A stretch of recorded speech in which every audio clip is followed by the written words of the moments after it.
우리 성경 창세기 1장 2절 말씀 한 절 읽겠습니다. 여러분 혹시 내가 창세기 언제 50장 나가냐 그러실지 모르겠는데 이제 오늘만 나가면 좀 속도가 날 수가 있어요. 오늘까지 굉장히 창세기가 굉장히 좀 어려운 부분이 있어서 그렇게 했습니다. 우리 1장 2절 다 같이 읽어보겠습니다. 시작. 땅이 혼돈하고 공허하며 흑암이 깊은 위에 있고 하나님의 신은 수면에 운행하십니다. 아멘. 제가 한국을 떠나기 전에 서울 상암동 월드컵 경기장에 구경을 간 적이 있었습니다. 그때 저에게 그 구경은 감동을 넘어서 충격을 줬습니다. 왜냐하면 경기장과 연결된 하늘공원에 질서정연하게 단장된 아름다움 때문이었습니다. 원래 이곳의 이름은 난지도였습니다. 서울 시민의 온갖 쓰레기가 버려지는 곳이었습니다. 그래서 난지도 그러면 온갖 더러운 쓰레기 더미, 악취, 먼지가 연상되는 곳이었습니다. 제가 한국에서 직장생활할 때 난지도를 찾아간 적이 있었습니다. 도착하자마자 셀 수 없이 많은 파리떼들이 입과 코에 달라붙었습니다. 쫓아지기가 너무 많으니까 말이에요. 악취 때문에 코로 숨을 쉴 수가 없어서 입을 조금만 벌리고 숨을 쉬었습니다. 그런데 그 입을 벌린 입 안으로 파리떼들이 들어왔습니다. 그 파리가 이빨과 이 입천장에 부딪힐 때 느낌은 너무너무 꺼림칙했습니다. 정말 성경에 게헨나, 성경이라는 말이 성경은 게헨나라는 말. 이 게헨나는 원래 유대인들의 쓰레기장에서 불이 타올라오는 모습을 지옥으로 묘사하는 것이거든요. 정말 게헨나가 연상되었던 곳이었습니다. 그랬던 곳이 상상할 수 없이 아름다운 곳으로 바뀌어 있었습니다. 더러운 쓰레기는 흙으로 덮였고 그 위에 셀 수 없이 많은 나무와 꽃들이 심어져 있었습니다. 과거에 무질서하고 폐허와 같았던 모습은 찾아볼 수 없었고 모든 것이 별천지가 되어 있었습니다. 오늘 우리가 사는 세상의 모습은 어떻습니까? 우리 세상을 바라보는 시각이 좀 다를 수 있겠지만 저는 현재 세상은 난지도가 따로 없다라고 생각합니다. 외형적으로는 그럴듯해 보이지만 속을 들여다보면 난지도보다 더 추악합니다. 우리의 눈으로 그것을 보고 있습니다. 어쩌면 우리 스칼은 매우 평온하고 아름다운 도시라고 여겨지니까 세상이 다 그렇다고 생각하는 착각입니다. 지금 세상은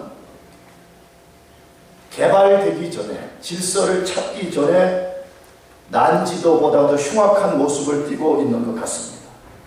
전쟁과 내전으로 인한 참혹한 고통들, 거짓 종교와 전통으로 인한 고통들, 전 세계 많은 여자들이 당하는 성폭력으로 인한 고통들, 최근 한국의 뉴스에 의하면 여자들이 어렸을 때 근친들로부터 성폭행을 당하는 빈도가 높아지고 있다고 했습니다. 저는 그 뉴스를 접하면서 최근에 높아진 것인가 아니면 최근에 드러나고 있는 것인가 하는 생각을 많이 해봤습니다. 근데 제가 느껴지는 것은 비단 최근에 그런 현상이 갑자기 높아졌다고 생각되지 않습니다. 예전부터 그런 아주 추악한 일들이 일어나고 있었는데 드러나지 않았던 것이 이제 드러나고 있다고 저는 생각합니다. 우리가 사는 미국은 잘 구비된 법을 가지고 있고 어떤 나라들보다 부유한 삶을 살고 있습니다. 그럼에도 불구하고 범죄는 증가하고 있습니다. 마약에 의존하는 사람들은 늘어나고 있습니다. 자살하는 사람도 늘어나고 있습니다. 낙태와 동성연애가 늘어나고 있습니다. 총기 사고는 점점 더 증가하고 있습니다. 최근에 오바마 대통령이 법으로 총기를 규제하려고 하는데 여기 남부 어떤 도시에서는 모든 시민이 의무적으로 총기를 가지도록 법을 만들어버렸습니다. 그러니까 모두가 총을 다 가져야 되는 것입니다. 이 세상은 한마디로 혼돈과 공허와 어둠의 세계입니다. 그렇다면 이런 난지도와 같은 세상을 변화시킬 대안이 있을까요? 정말 이 절망적으로 보여지는 이 세상을 변화시킬 대안이 있는가 하는 것입니다. 저는 이 세상에는 없다고 믿는 사람입니다. 저는 이 세상 안에는 그것을 해결할 대안이 없다고 믿는 사람입니다. 오직 그 대안은 성경 안에 있다고 믿는 사람입니다. 특별히 그 절망, 그 무질서, 혼돈을 바꿀 수 있는 대안이 오늘 본문에 소개되고 있습니다. 오늘 2절에 이렇게 말씀되어 있습니다. 땅이 혼돈하고 공허하며 흑암이 깊음 위에 있고 하나님의 신은 수면에 운행하시니라 라고 되어 있습니다. 오늘 이 말씀이 이 세상에 대한 솔루션을 제공하는 것입니다. 근데 이 말씀은 해석적으로 많은 논란을 가지고 있습니다. 이 논란이 있다는 말은 꼭 나쁜 말이 아닙니다. 이 본문을 어떻게 해석할 것인가에 대한 여러 가지 의견들이 있다, 이론들이 있다, 그런 말이거든요. 근데 어떤 사람들은 이 말씀은 하나님이 천지를 창조하셨을 때 땅의 첫 모습이라고 해석을 하고 있습니다. 하나님 최초에 지구를 창조하셨을 때 지구가 지금 같은 모습을 갖추기 전의 모습이라고 해석을 합니다. 그런데 어떤 사람들은 이 말씀은 첫 창조 후에 사단의 반역으로 나타난 세상의 모습이라고 해석합니다. 왜? 1절에서 이미 태초에 하나님이 천지를 창조하시니라 라고 한 다음에 혼돈과 공허라는 단어가 나왔기 때문에 이것은 하나님이 하신 일이라고 보지 않는 것입니다. 그래서 이것은 창조가 끝이 났을 때 사단이 반역을 일으켜서 창조가 무질서한 상태에 떨어졌다고 보는 것입니다. 그러므로 1절과 3절 사이에는 우리가 다 알지 못하는 엄청난 일들이 일어났다고 보는 것입니다. 그것을 신학에서는 갭테오리, 간격이론이라 그렇게 부릅니다. 그래서 하나님이 그렇게 된 세상을 3절부터 다시 창조했다고 보는 것입니다. 그렇다면 그 이론이면 창조는 몇 번 된 거죠? 몇 번 됐어요? 2번. 여기 봐요. 물론 이런 이야기 좀 하면 좀 어려워요. 그냥 학문적으로 막 이렇게 하면 좀 어려워요. 바로 그냥 예수 믿으면 복 받는다 이렇게 나와요. 예수 믿으면 시집갑니다. 예수 믿으면 시집가는 원리 3가지. 1포인트, 2포인트, 3포인트예요. 자, 이 해석의 원리에 의하면 천지 창조는 2번 되었다라는 견해입니다. 그러나 저는 2절을 사단의 반역으로 나타난 세상의 모습으로 보지 않습니다. 하나님이 지구를 창조하셨을 때 지금과 같은 형태를 갖추기 전에 첫 모습이라고 봅니다. 그렇다면 그렇게 해석해야 될 근거가 무엇일까 하는 것입니다. 혼돈과 공허라는 단어의 뜻과 그것이 일장 문맥 속에서 어떻게 쓰여졌는가 하는 것입니다. 혼돈이라는 히브리어 단어는 토우라고 부릅니다. 토우. 영어로는 홈레스입니다. 공허는 히브리어 와보후 그렇게 있어요. 와보후. 영어로는 empty입니다. 이 단어들에 근거하면 하나님이 우주와 지구를 창조하셨을 때 첫 상태는 지금과 같은 공간, 어떤 형태를 갖고 있지 않았고 지금 같은 내용물이 채워지지 않았다는 것을 말하는 것입니다. 그런데 3절 이하를 보면 첫째 날부터 셋째 날까지 먼저 내용물을 채울 공간을 하나님이 만들었다 그렇게 소개하고 있습니다. 그런 다음에 넷째 날부터 여섯째 날까지 먼저 만들어진 공간을 채울 내용물들을 거기에 하나씩 하나씩 만드셨다라고 소개되어 있습니다. 우리가 앞으로 창세기를 읽어가면서 다시 보게 되겠지만 2절만 보아도 하나님이 얼마나 놀라운 지혜와 계획을 갖고 계신 분인가를 보게 됩니다. 하나님이 얼마나 놀라운 방식으로 만물을 창조하셨는가를 보게 됩니다. 절대로 우리가 사는 세상을 아무렇게나 창조하신 것이 아니라고 지금 소개하고 있습니다. 먼저 내용물을 담을 공간을 만드시고 그 다음에 그 공간 속에다가 내용물을 채워넣는 아주 놀라운 질서를 가지고 세상을 창조했다고 말씀하고 있습니다. 그렇다면 왜 2절을 기록했을까 하는 것이에요. 왜 곧바로 1절에서 3절로 뛰어 넘어가지 않았을까 하는 것입니다. 그냥 하나님이 태초에 천지를 창조하셨다 1절에 말씀하고 3절에서부터 어떤 순서를 가지고 만드셨다 그렇게 하는데 왜 2절의 상태를 소개했을까 하는 것입니다. 단순하게는 하나님이 천지를 창조하셨을 때의 첫 모습을 우리에게 보여주는 것입니다. 성경을 해석할 때 이 원리가 굉장히 중요합니다. 성경을 해석할 때 제일 먼저 성경에 기록된 그 문자적 의미가 무엇인지부터 접근하는 것이 필요합니다. 이 문자적 의미를 없애버리고 바로 어떤 심오한 알레고리 해석으로 가는 것은 매우 위험한 해석거리입니다. 하나님이 그냥 보여주시는 거예요. 실제 이것이 역사적, 다시 말하면 인류가 창조된, 이 지구가 창조된 그 역사 시점에 실제적으로 그런 일이 일어났다는 것을 보여주는 것입니다. 그러나 여기에는 심오한 영적 진리가 숨어 있습니다. 그것이 무엇일까요? 어떻게 혼돈이 질서로 바뀌고, 어떻게 공허가 차음이 되고, 어떻게 어둠이 빛으로 바뀔 수 있게 되는가를 알려주는 것입니다. 저는 이 원리가 아주 자명하다고 믿는 사람입니다. 왜냐? 로마서 15장 4절은 우리에게 이 말씀을 소개합니다. 같이 읽어보겠습니다. 무엇이든지 전에 기록한 바는 우리의 교훈을 위하여 기록되는 것이니 우리로 하여금 인내로 또는 성경의 안위로 소망을 가지게 함이니라.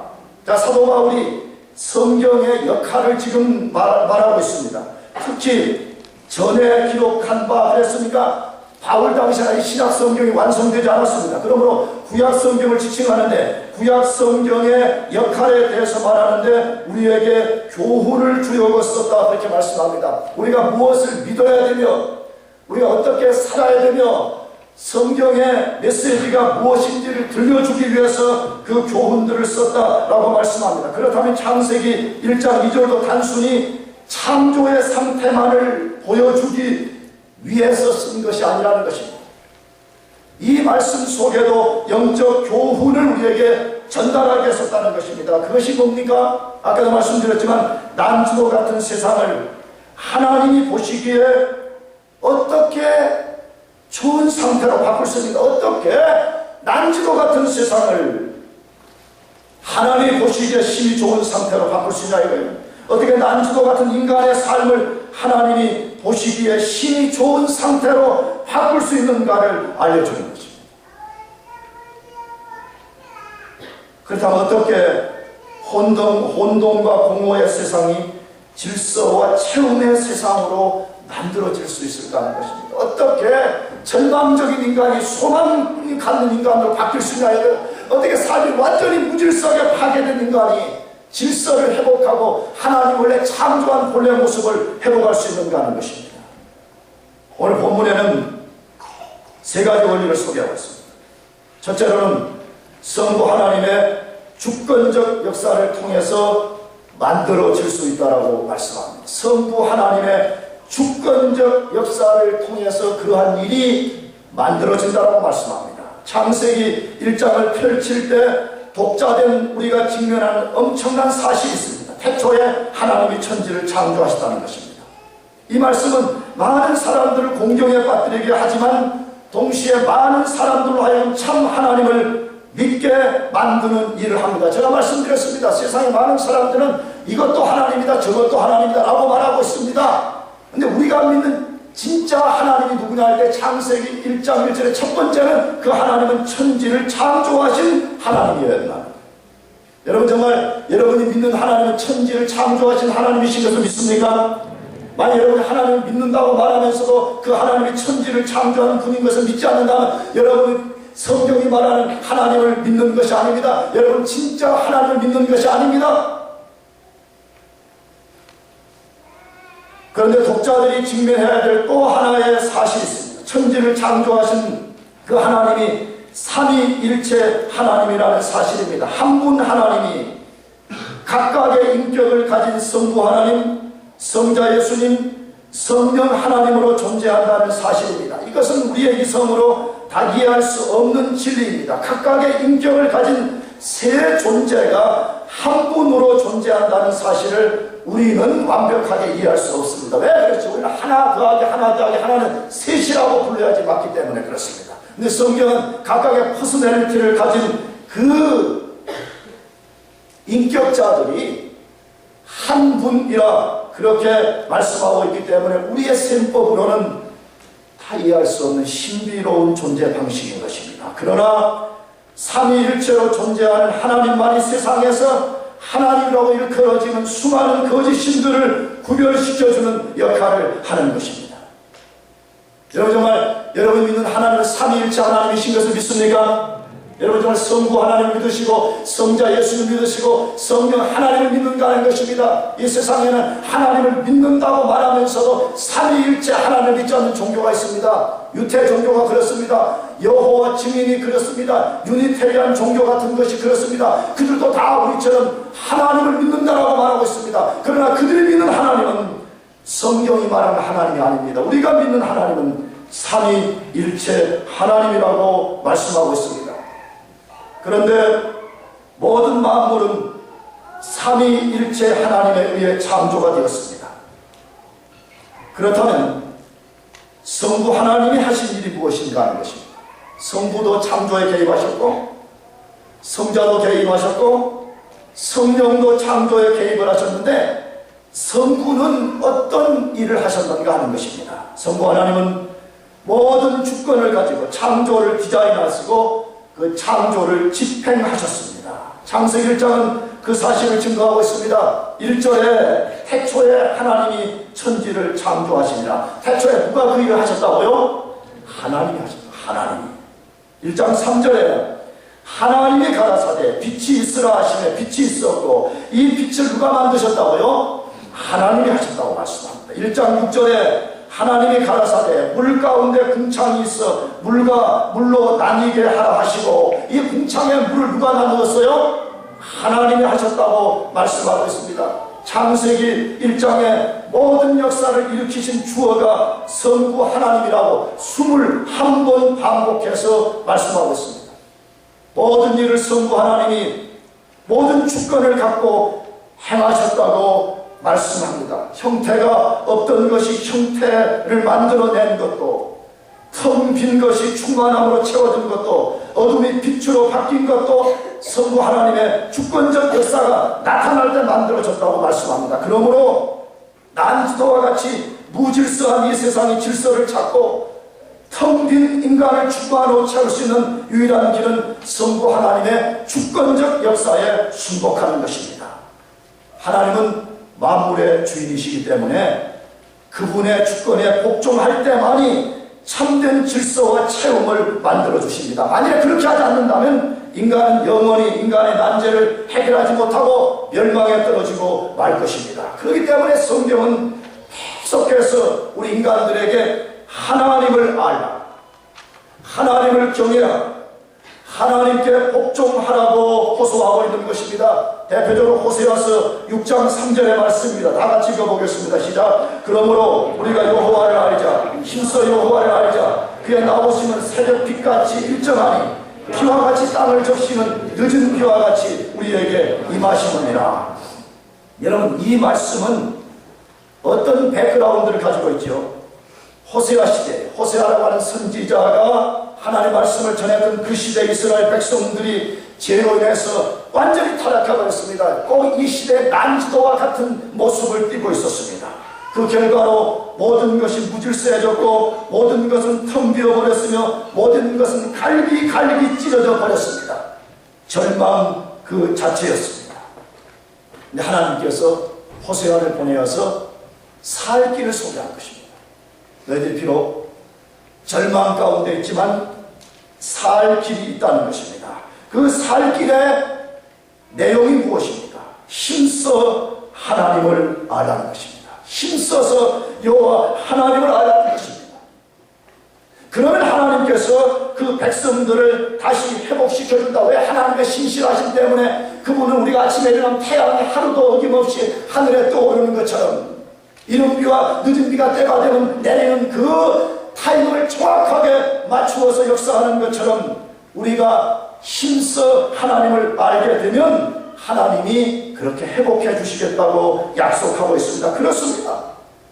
우리가 진심으로 하나님을 알면 하나님의 주권에 복종하는 역사가 따라오게 됩니다. 그러면 자연히 하나님이 그 사람의 삶과 모든 것 속에 주인되는 역사를 나타내 주시기 때문에 그 사람의 삶의 질서가 생기고 하나님으로부터 오는 진짜 체험이 일어나게 되는 것입니다. 여러분 믿습니까?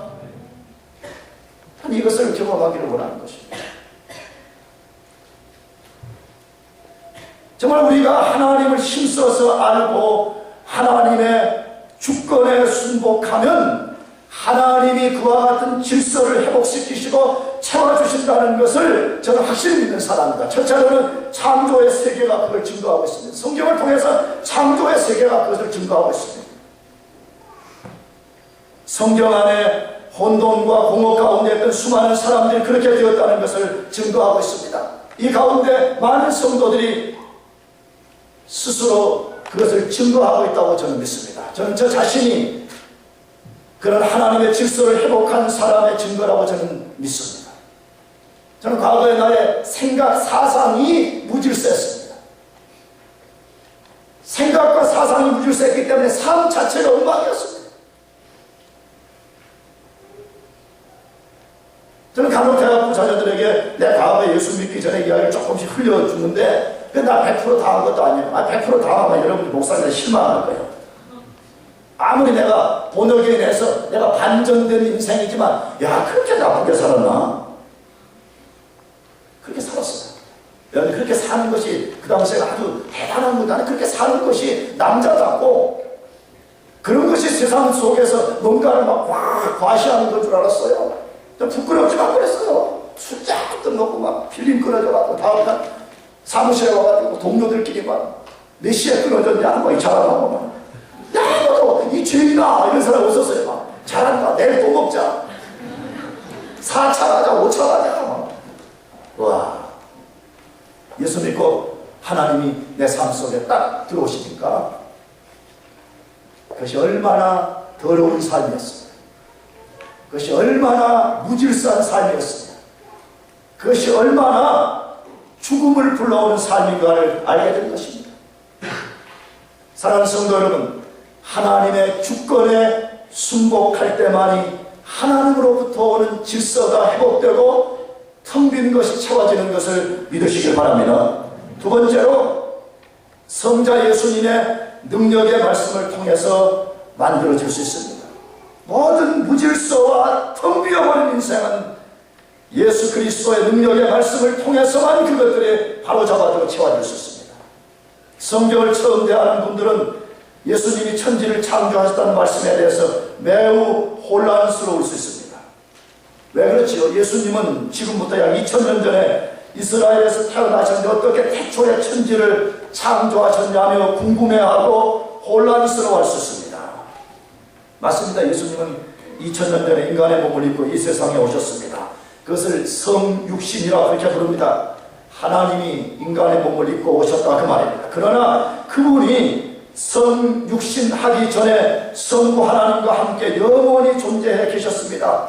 영원히 존재하셨던 예수님이 성부와 함께 천지 만물을 창조하셨습니다. 그렇다면 예수님이 창조에 개입하신 증거가 뭐냐? 예수님이 그러면 정말 천지를 창조할 때 일하셨다는 증거가 뭐냐는 것입니다.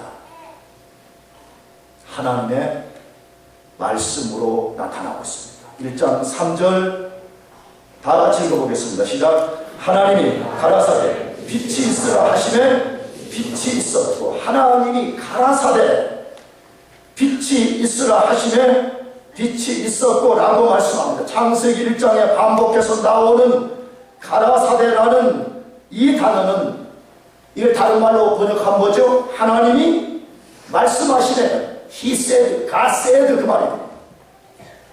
하나님이 말씀하시네라는 말인데 이 말씀이 예수 그리스도를 나타내는 것입니다.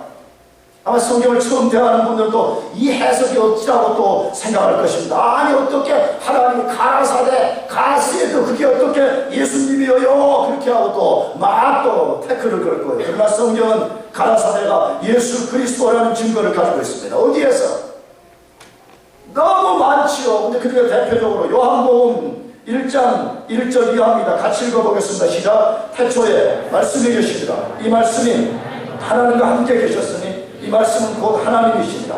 그가 태초에 하나님과 함께 계셨고 만물이 그로 말미암아 지은 바 되었으니 지은 것이 하나도 그가 없이 된 것이 없느니라.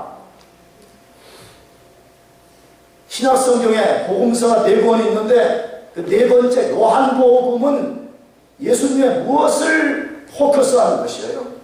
그 예수는 단순히 인간이 아니라 그분은 이 땅에 오시기 전에 영원한 신으로 영원한 말씀으로 존재했다는 것을 소개하는 것이 요한복음입니다. 근데 그 요한복음 첫 번째 열었을 때 태초에 말씀이 계시니라 이 말씀이 하나님과 함께 계셨으니라고 말씀해 여기 말씀이라는 단어가 예수 그리스도를 지칭하는 것입니다. 요한복음 1장은 예수님이 육신을 입고 오시기 이전 영원한 세계에 어떻게 존재했는가를 소개하는 장이기 때문에 그렇습니다.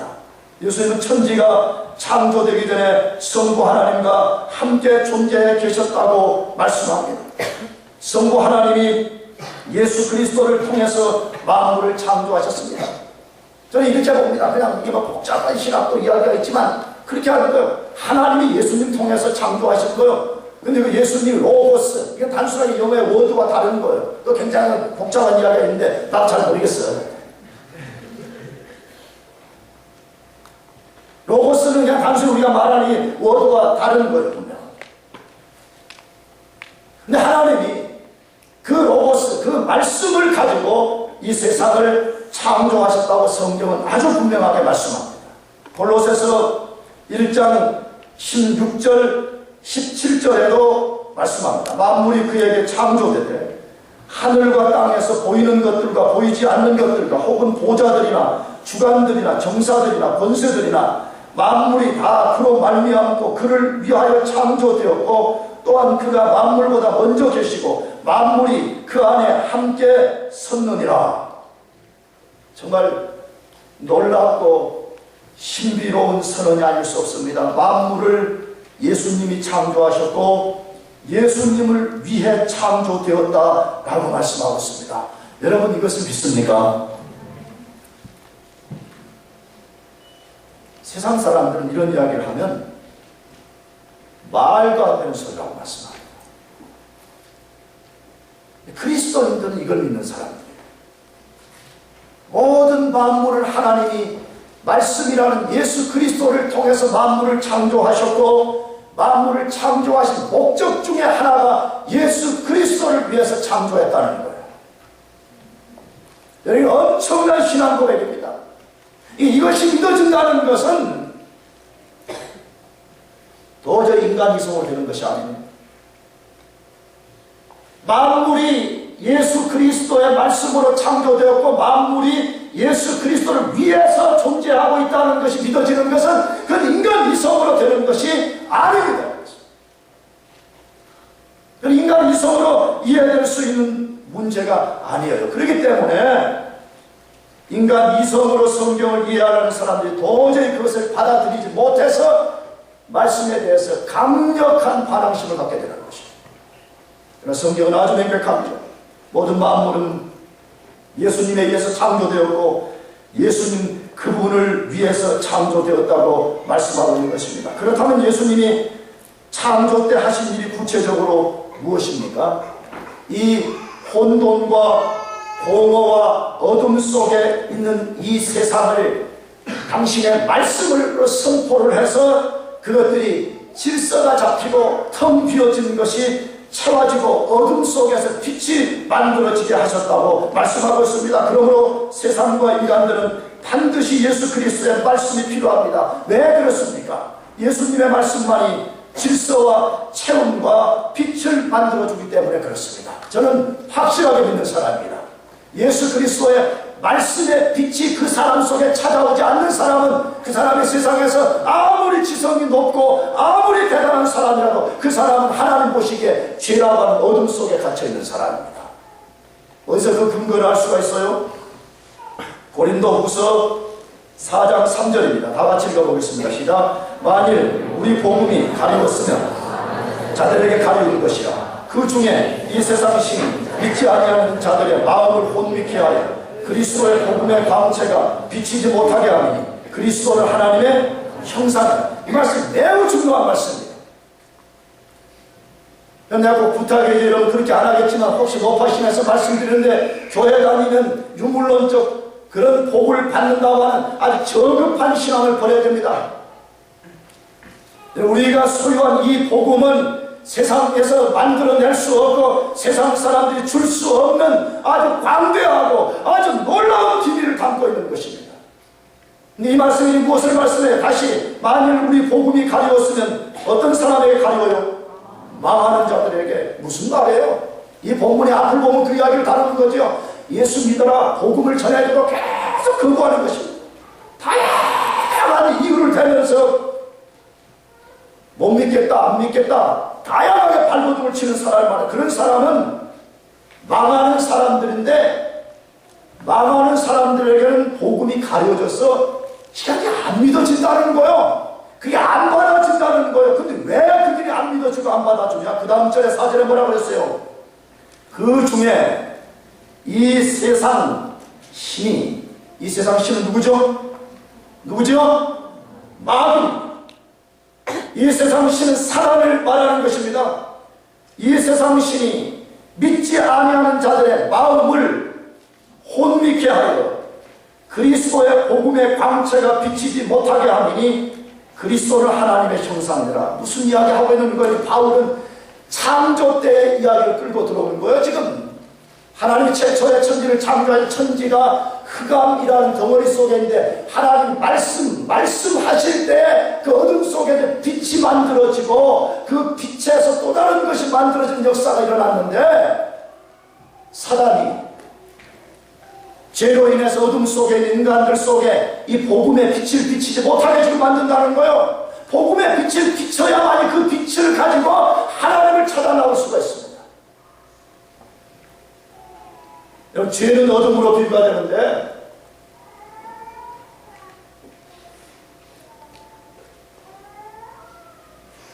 죄에 갇힌 인간은 그 어둠 속에서 나올 수가 없습니다. 왜 그렇죠? 내가 언젠가 다른 설교 때 말씀을 드렸는데 대학교 정신 차리고 설교 들어. 졸지 말고.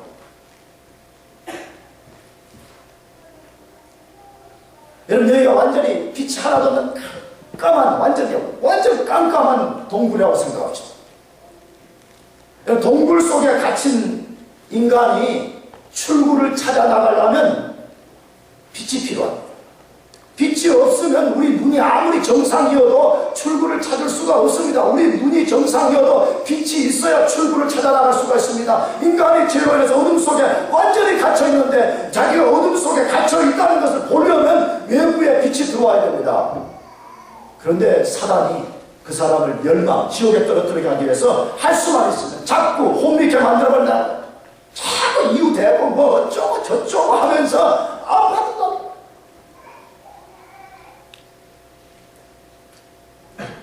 나는 그러기 때문에 지성인입니다 하고 말하면서도 마음이 혼미해서 복음을 받아들이지 못하는 사람을 불쌍히 여기는 것이에요. 세상적으로는 대단한 존재는 틀림없지요. 그러나 영적인 눈으로 볼 때는 불쌍한 겁니다. 왜 하나님이 지금 복음이라는 빛을 비추고 지금 이 부족한 목사를 통해서 사는 길이 무엇인가에 대해서 보여주고 있음에도 불구하고 그 빛을 거부하는 것이에요. 사단이 알아차리는 거죠.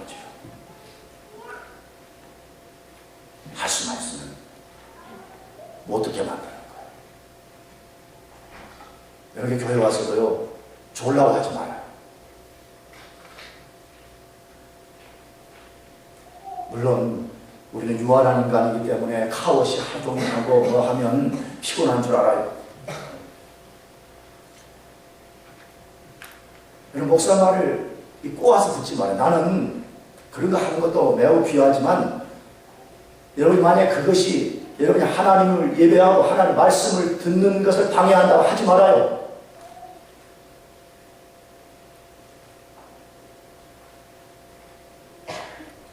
왜 그렇죠?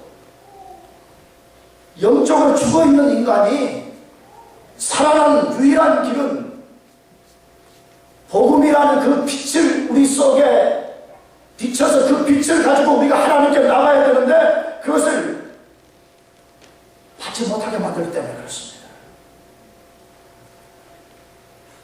여러분, 그렇기 때문에 우리는 예수 그리스도의 말씀을 반드시 들어야 됩니다. 믿습니까? 나는 교회 다니면서 영적으로 힘이 없습니다, 뭐 어쩌습니다 하는 사람은 저는 뭐 대충 조금 이해합니다. 인간적으로 이해합니다. 나도 그런 것을 경험하는 사람이니까 나도 너무 피곤하면 못 견딥니다. 나는 그래, 나 지금 내가 무슨 교만하고 말하는 게 아니고 나는 막 지금 막 그걸로는 대학부보다 더 강한 것 같아. 대학부들은 이 체격만 컸지 체력이 없었다냐. 이번 금요 철회 때 나는 막 3시간 더 할 수 있었어, 진짜. 내가 은규한테 이야기했어. 은규야, 나 이번에 3시간 더 할 수 있다. 내가 근데도 너희들 때문에 내가 1시간 빨리 끝내준다고 했어. 애들이 좋아하는 밥솥 치고 설교에 은혜 받은 거 더 은혜 받더라고.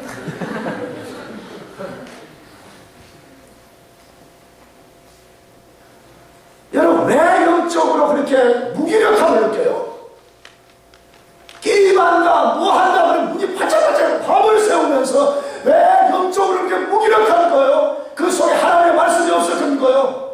목사님 말씀 많이 들었는데요, 그런 걸 말하는 게 아니에요. 정말 하나님의 말씀이 그 사람 속에 빛으로 인해서 그의 존재를 사로잡은 적이 있냐 이거예요.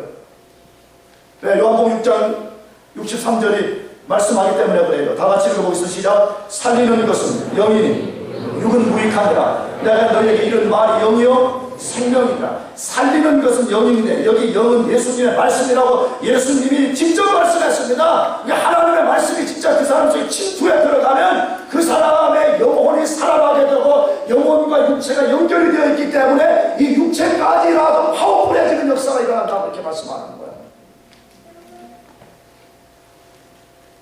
근데 하나님 말씀이 없는 거예요. 내가 지난 금요일에 말씀드렸지만 많은 사람들이 나를 포함해서 자기 듣고 싶은 소리만 듣는 거예요. 자기 듣고 싶은 소리만 듣기 때문에 하나님의 말씀이 그 속에 빛처럼 찾아와서 그 영혼을 사로잡은 적이 없기 때문에 그런 문제가 일어나는 것입니다. 그러나 우리가 하나님의 말씀을 듣게 되면 살아나게 됩니다. 왜 그렇죠? 영은 살리는 것이고 그 살리는 영이 하나님의 말씀이기 때문에 그런 것입니다. 그러므로 우리는 하나님의 말씀을 믿어야 되고 하나님의 말씀을 지속적으로 들어야 됩니다. 할렐루야. 왜 우리 그리스도인들이 예수 믿고도 이 주일에 와서 말씀을 또 듣고 그렇게 하는 것이요, 여러분, 하나님의 말씀을 들을 때만 우리가 살아날 수 있기 때문에 그렇습니다. 하나님의 말씀을 듣지 않으면 반드시 죽게 되기 때문에 그렇습니다. 우리가 하나님의 말씀을 듣게 되면 우리 삶의 무질서한 것들이 질서를 회복하게 될 것이고요, 텅 비어서 외롭다, 고독하다, 죽겠다 하는 이 텅 비어버린 우리 마음 속에 하나님의 기쁨이 채워질 것입니다. 아멘. 세 번째로, 성령 하나님의 거룩한 운행을 통해서 만들어질 수 있습니다. 성령 하나님의 거룩한 운행을 통해서 만들어질 수 있습니다. 창세기 1장을 통해서 천지 창조의 또 다른 신비를 만나게 됩니다. 창조에 있어서 성령 하나님도 함께 개입하셨다는 사실입니다. 1장 2절에 땅이 혼돈하고 공허하며 흑암이 깊음 위에 있고 하나님의 신은 수면에 운행하시니라 라고 말씀합니다. 하나님이 지구를 만드셨을 때 첫 모습 중에 하나가, 지구는 오늘 같은 형태가 아니라 물로 쌓인 수구, 그리고 그 지구의 표면에 흑암이 깊게 내려앉아 있었다라고 소개합니다. 다시 말씀드리면 지구는 일종의 흑암의 덩어리로 존재하고 있었습니다. 그리고 그 위를 성령님이 독수리처럼 운행을 하면서 지구를 감싸고 계셨습니다. 왜? 여기 운행한다는 히브리어 단어가, 독수리가 둥지에 자기 새끼를 이렇게 딱 부화시켜 놓고 그 위를 빙빙 도는 그 단어이기 때문에 그렇습니다. 그렇다면 왜 성령님께서 그렇게 하셨을까라는 거예요.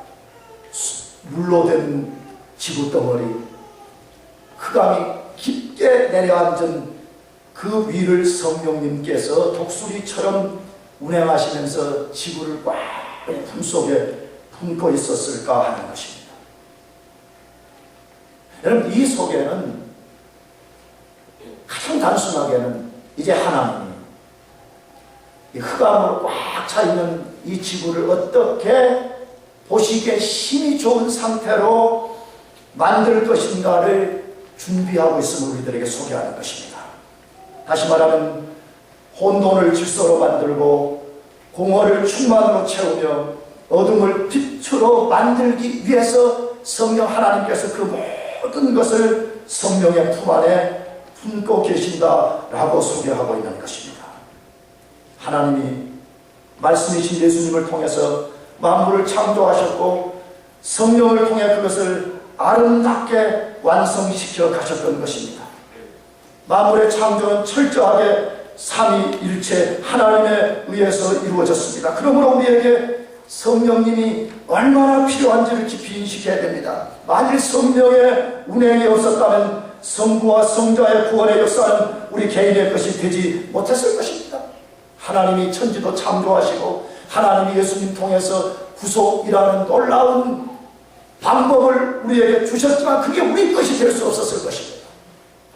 2000년 전에 십자가에 죽으신 예수 그리스도의 죽음과 부활의 공로가 우리 것이 될 수 있었던 것은 성령이 우리 속에 오셨기 때문입니다. 믿습니까? 에베소서 1장 13절은 말씀합니다. 그 안에서 너희도 진리의 말씀 곧 너희의 구원의 복음을 듣고 그 안에서 또한 믿어 약속의 성령으로 인치심을 받았으니 라고 말씀합니다. 에베소 교회 성도들이 어떻게 예수 믿어 구원받았는가를 소개한 거 아니에요. 에베소는 지금 터키 지역이었습니다. 그 당시에 소아시아라고 불러지는 지역인데 거기에 사람들은 예수님을 본 적이 없었습니다. 근데 그들이 어떻게 예수 믿어 하나님의 백성이 될 수 있었다고 말씀해요. 다시 그 안에서 너희도 진리의 말씀 곧 너희의 구원의 복음을 듣고 뭘 들었어요? 구원의 복음을 들었어요. 예수님이 하나님의 아들이시고 그분이 십자가에서 우리 인간의 죄를 대신 짊어지고 죄의 심판을 대신 받았다는 그 복음을 듣고 믿을 때에 하나님의 성령이 그 사람 속에 찾아와서 인쳤다. 도장을 막 찔러놓은 거죠. 고대 당시에 말, 소, 양, 돼지 이거 내 거다 할 때는 도장을 막 찍는 거 아니에요. 불도장을. 인을 쳤다는 말은 무슨 말이에요? 너는 이제 내 것이라는 거예요. 너는 이제 세상의 것이 아니요 마귀의 것이 아니요 너는 나의 것이라고 인을 쳤는데 그 인침의 방법이 성령을 통해서 되었다고 말씀합니다. 그러므로 성령의 역사가 없이는 우리가 하나님의 자녀가 될 수가 없습니다. 성령의 역사가 없이는 우리가 하나님의 소유가 될 수 없는 것입니다. 성령의 역사가 아니었다면 우리는 하나님을 아는 지식을 갖지 못한 채 영영이 영적 무지 속에 갇혀 있었을 것입니다. 고린도전서 2장 9절이라는 말씀합니다. 기록된 바 하나님이 자기를 사랑하는 자들을 위하여 예비하신 모든 것은 눈으로 보지 못하고 귀로도 듣지 못하고 사람의 마음으로도 생각지 못하였다 함과 같으니라. 오직 하나님이 성령으로 이것을 우리에게 보이셨으니 성령은 모든 것 곧 하나님의 깊은 것이라도 통달하시느니라. 여러분 이 말씀을 잘 이해하고 있어야 됩니다. 내가 아까 말씀드렸죠. 절대 하나님과 영적 세계는 우리의 이성으로만 알 수 없습니다. 절대 모릅니다. 절대 알 수가 없어요. 그러니까 자꾸 성경이 가르치는 원리를 따르지 않는 사람들이 이성으로만 자꾸 하나님을 알아보려고 그러고 영적 세계를 알아보라는 게 알아듣는 거예요. 그러니까 없다, 아니다라고 말하는데 여기 성경이 뭐라고 말씀해? 하나님이 자기를 사랑하는 자들이 예비하신 모든 것은 첫째 뭘로 보지 못해요? 눈으로 보지 못해. 귀로도 듣지 못해. 사람의 마음으로도 생각지 못해. 이게 무슨 말이에요? 눈, 귀, 마음. 인간의 이성에 대한 다른 표현이에요.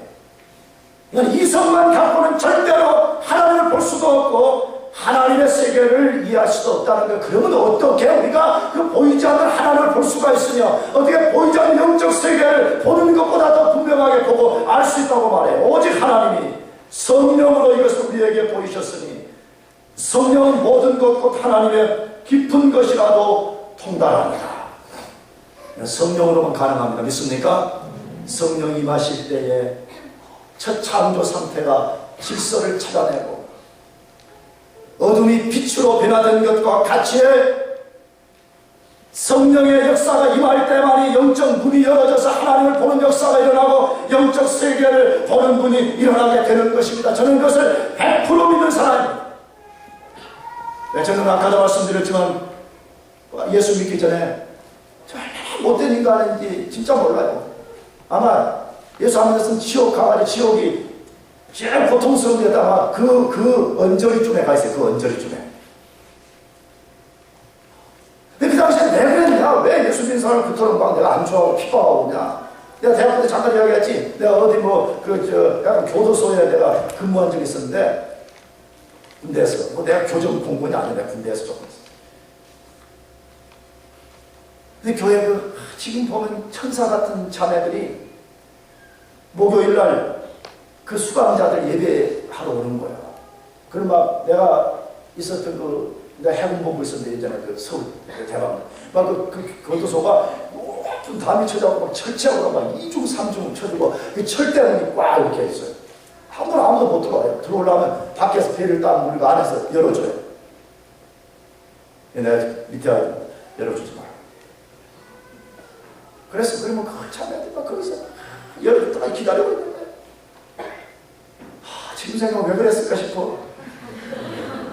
지금 생각하면 문을 활짝 열고 내가 나가서 막 웰컴이라고 어서 오라고 막 그럴 것 같아. 근데 안 열어줬어.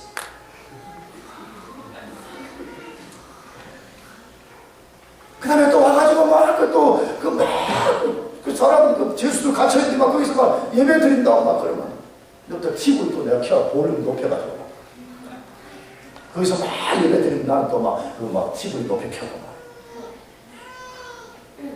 왜 그랬을까? 지금까지 TV 없애버렸을 거야. 아예 없애버렸을 거야. 근데 그 당시에는 왜 그랬냐? 그렇게 하는 것이 헛된 짓이라고 보는 거예요. 왜 괜히 예배 들어와가지고 너 귀찮게 만드냐?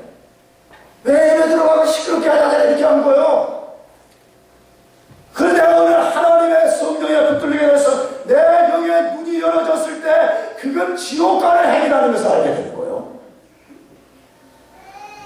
얘기했죠.